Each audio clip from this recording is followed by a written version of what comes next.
Hey guys, in this video we're going to be talking about some additional examples on how to factor using the AC method.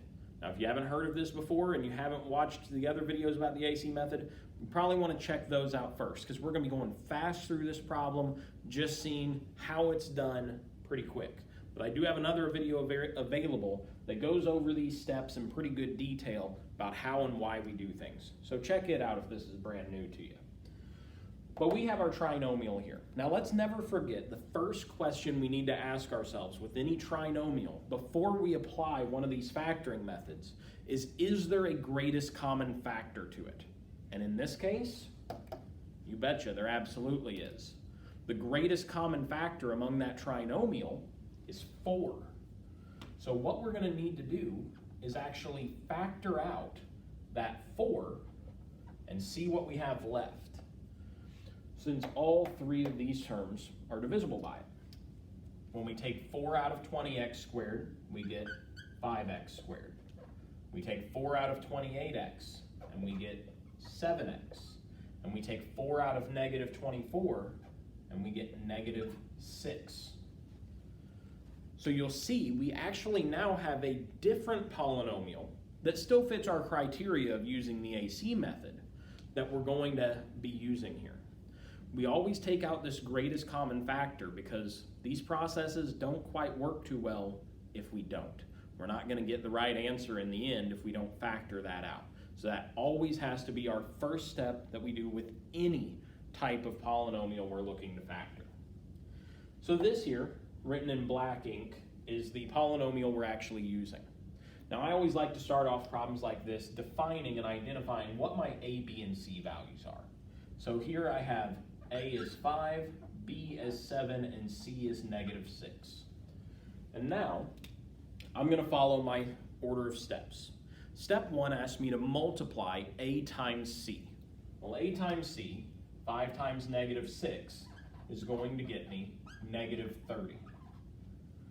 I then, according to my instructions, right over here on the other side here, says I need to find factors of AC, or factors of negative 30, that add to equal B. In this case, 7. This is the part where you got to brainstorm a little bit. What are some factors of 30? Well, 5 times 6, but are those going to be able to combine to make 7 at all? No, not quite. Oh, but what about 3 and 10? Now, 1 needs to be a negative because it's a negative 30 they're trying to multiply up to.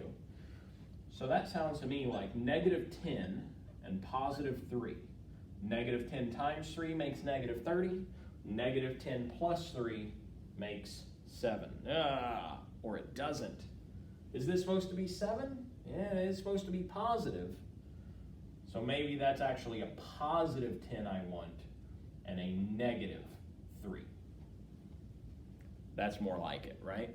I had those numbers mixed up. You got to be careful about that whenever you're working with finding these factors. It's very easy to make mistakes on which one's positive and negative.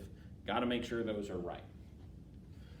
So what we are going to do now is we're actually going to replace our B term with these factors in our polynomial. I'm going to kind of leave 4 off to the side for now. We'll come back to it later. But for now, I'm just going to focus on the polynomial itself.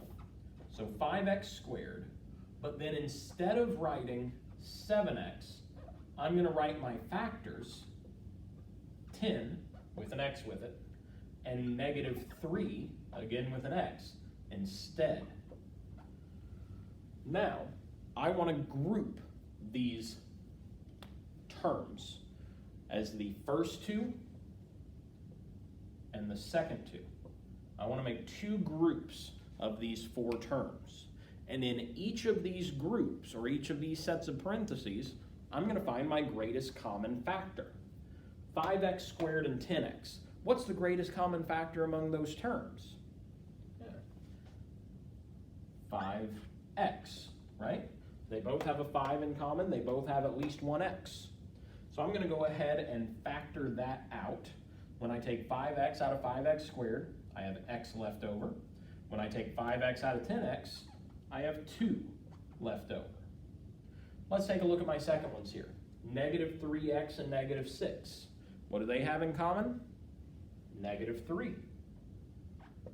So I'm going to go ahead and take that out. Negative 3 out of negative 3x leaves me with x. And negative 3 out of negative 6, they're both negative dividing, so I'm actually going to get a positive here, and it's positive 2. You'll notice my self-check mechanism worked. These terms, or these groups left over, these binomials left over, match. X plus 2 in each of them. That's a great sign. I'm doing what I'm supposed to be doing. So now I get to write my final binomials, my actual factors.